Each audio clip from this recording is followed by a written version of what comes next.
ایک آدمی نے مسجد میں کھڑے ہو کر عرض کیا، یا رسول اللہ، آپ ہمیں کس جگہ سے احرام باندھنے کا حکم دیتے ہیں؟ تو رسول اللہ صلی اللہ علیہ وسلم نے فرمایا، مدینے والے ذوالحلیفہ سے احرام باندھیں، اور اہل شام جحفہ سے، اور نجد والے قرن منازل سے۔ ابن عمر نے فرمایا کہ لوگوں کا خیال ہے کہ رسول اللہ صلی اللہ علیہ وسلم نے فرمایا کہ یمن والے یلملم سے احرام باندھیں، اور ابن عمر کہا کرتے تھے کہ مجھے یہ آخری جملہ رسول اللہ صلی اللہ علیہ وسلم سے یاد نہیں۔ صحیح بخاری حدیث نمبر 133۔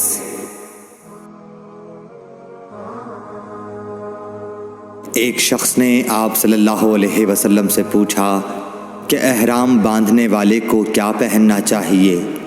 آپ صلی اللہ علیہ وسلم نے فرمایا کہ نہ قمیص پہنے، نہ صافہ باندھے، اور نہ پاجامہ، اور نہ کوئی سرپوش اوڑھے، اور نہ کوئی زعفران اور ورس سے رنگا ہوا کپڑا پہنے، اور اگر جوتے نہ ملیں تو موزے پہن لے، اور انہیں اس طرح کاٹ دے کہ ٹخنوں سے نیچے ہو جائیں۔ صحیح بخاری حدیث نمبر 134۔